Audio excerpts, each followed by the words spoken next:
қысқаша көйту формулаларымен танысатын боламыз. Мына жерде 3, 6, 7 формула бар. Осының әрқайсысына кезекпен тоқталатын болайық. Бірінші кезекте бізде квадраттардың айырымының формуласы. Бұл формулалардың барлығын жаттап алған дұрыс. Қазір мүмкіндігінше мағыналарын ашып беретін боламын.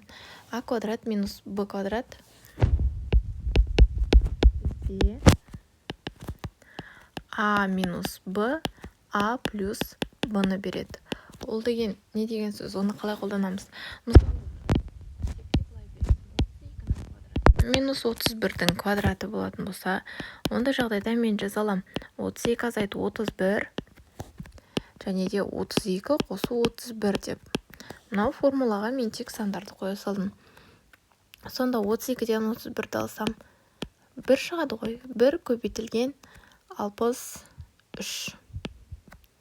Жақшаларды аштым. Сонда мендегі шыққан мән 63. Яғни бұл есептеуді бізге жеңілдетті. Оның әрқайсысын квадраттап, одан кейін азайтып отырған жоқпыз. Біз бірден азайта салдық. Бұл квадраттар айырымы деп аталады.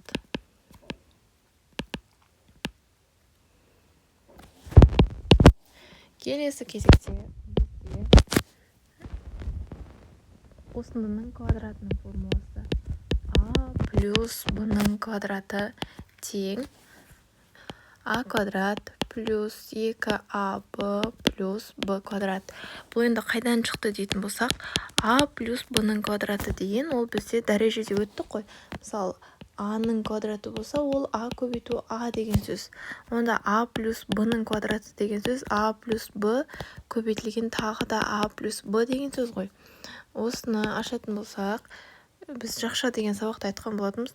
Мынау А әрқайсысына көбейтіледі. Келесі жақшаның Аға Аны көбейтсек А квадрат, қосылған А Б, қосылған Б да әрбіріне көбейтіледі. А Б, көбейткіштердің орнына ауыстырып жаздым. Қосылған Б квадрат. Мына жерде ұқсас мүшелерді біріктіретін болсақ, А Б-ға Б-ны қоссақ, бізде 2А Б шығады екен плюс Б квадрат. Жалпы мағынасы осылай. Бірақ формуланы жаттап алған әлде қайда бізде жылдамырақ болады. Енді қарайық, мысал келтірейік тағы да.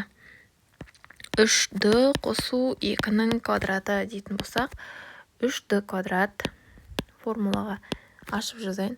Қосылған 2 көбейту 3D көбейтілген Б-мыз бізде 2-ге тең. Қосылған 2-ның квадраты. 3D квадрат дәреже сабағында айтқан болатынбыз. Дәреже көрсеткіші әрбіріне көбейтіледі. Сонда 3-дің квадраты 9-ға тең.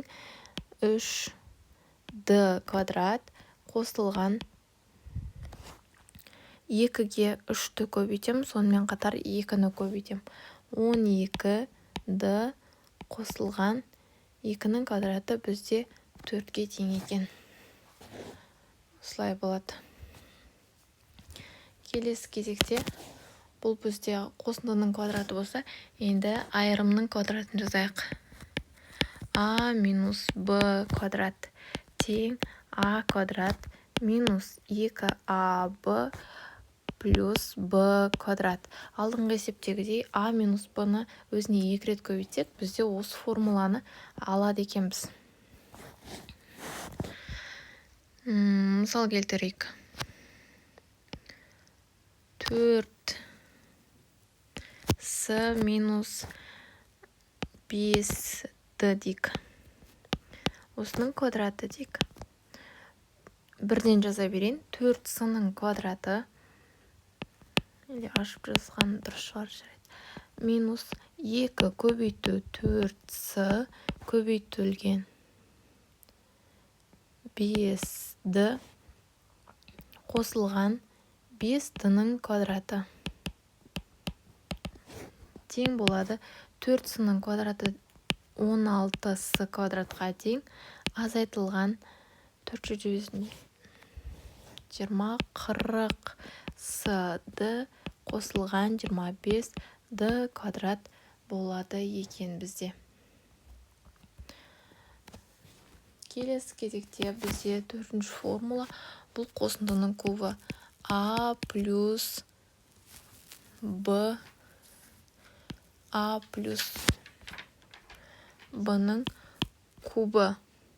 Ол дегеніміз бізде А куб қосылған 3А квадрат Б қосылған 3АБ квадрат қосылған Б кубты береді екен.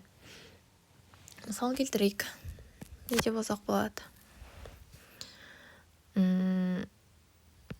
С қосылған 2D осының кубы деп алайық. Онда С куб қосылған 3 көбейтілген А-ның орнында бізде С тұр. С квадрат көбейту Б-ның орнында 2D тұр. 2D қосылған 3 көбейтілген А-ның орнында С, Б-ның орнында 2D тұр. 2D-ның квадраты, жақшаны ұмытпайық. Дәреже 2D-ға ортақ болады. Қосылған 2D-ның кубы тең. С кубты жазамыз. Қосылған 3-2 6 С квадрат Д қосылған 2D-ның квадраты 4D квадратты береді.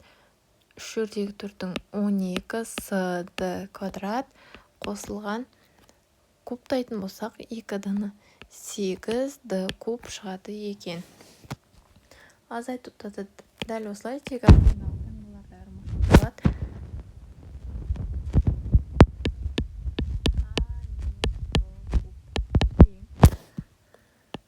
А куб минус 3А квадрат Б плюс 3АБ квадрат минус Б куб.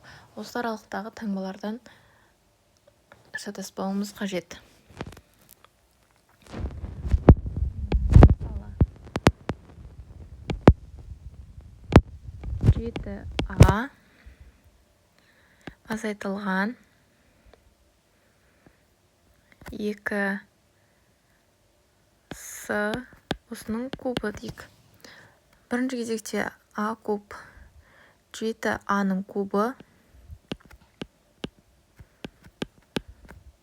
азайтылған 3 көбейтілген 7А-ның квадраты көбейтілген Б-ның орнында бізде 2С дегенмін.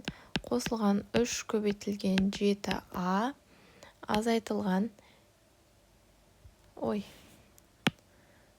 3 көбейтілген 7А көбейтілген мына жерде Б-ның орнында бізде 2С-ның квадраты. Одан кейін бізде минус таңбасы тұрады. 2С-ның кубы тең. Так, 49-ға 7-ні көбейтсек, бізде 343. 343А куб минус 49-ға 6-ны көбейтеміз. 49-ға 2 мен 3-ті көбейттік. 294 болады екен бізде. Мына жерде 294А квадрат С қосылған 21-ге 4-ті көбейтсек 84 АС квадрат минус 8С куб. Осындай біз өрнекті алады екенбіз. Одан кейін бізде қалғаны кубтардың айырымы мен қосындысының формуласы. Кубтардың айырымы А қосындыдан бастайық. А куб плюс Б куб. Жаңа біз жақшаның сыртында болды ғой, мына жерде куб. Мұнда әрқайсысында. Онда жағдайда бізде А плюс Б А квадрат минус АБ плюс Б квадрат деген формула. Мысал үшін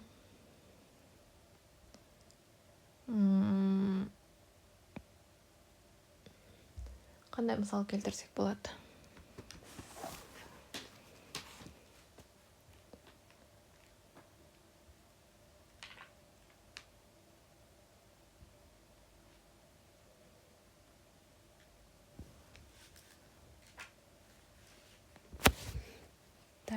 кітаптан.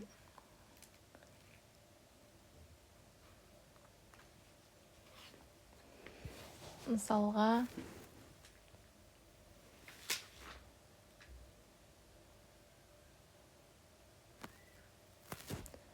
мындай мысал бар екен бізде.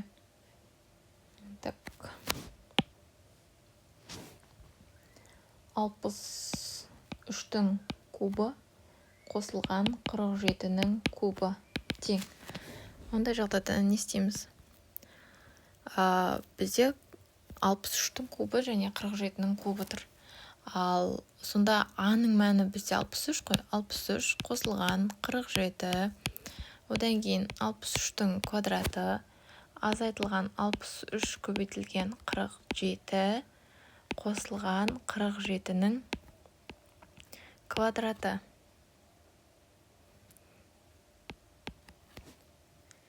Тең. Мына жерде 63-ке 47-ні қосатын болсақ, бізде 110 шығады. Көбейтілген мынаның әрқайсысын есептейтін болсақ, калькулятормен тез есептей салайық.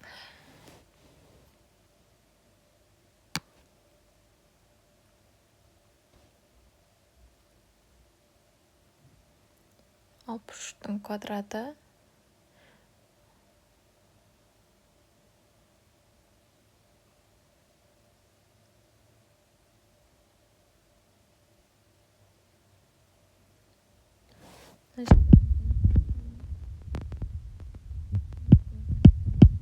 деген сан шығады екен. Көбейтілген 110 тең болады. Бізде үлкен сан шығып кетті. 353.870. Мынандай мысал негізінен өрнектің бір құрамында келеді, қысқаратын жерлері болады.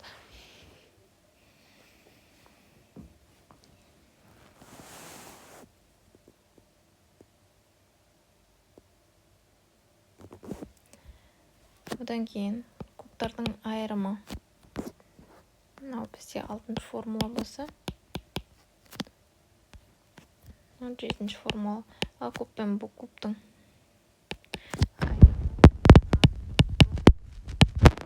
көбейтілген А квадрат плюс АБ плюс Б квадрат. Бұл жерде таңбадан біз қателеспеу керек, плюс минус. Мысалға, мынандай.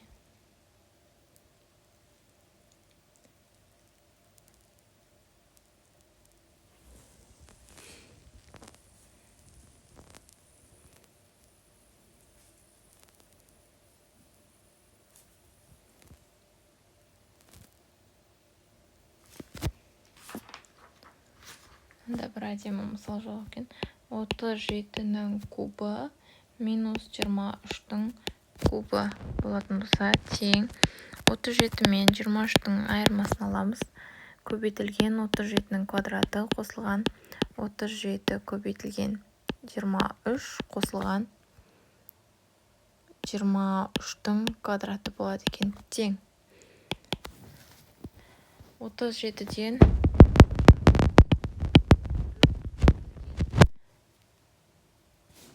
мына жерде 37-ні квадраттаймыз, қосамыз 37 көбейтілген 23-ті, қосамыз 23-тің квадратын. Сонда біз 2749 шығады екен. 14-ке көбейтетін болсақ, бізде 38486 деген жауап шығады екен. Мұнда осы 7 формула. Осы 7 формуланы берсек, бізде есепті шығаруды қатты қиындықтар туындамайды. Көбінесе өрнекті ықшамдауда біз көбейткіштер жіктеу есебінде де болуы мүмкін. Сондай жағдайда бұларды біз қолданады екенбіз.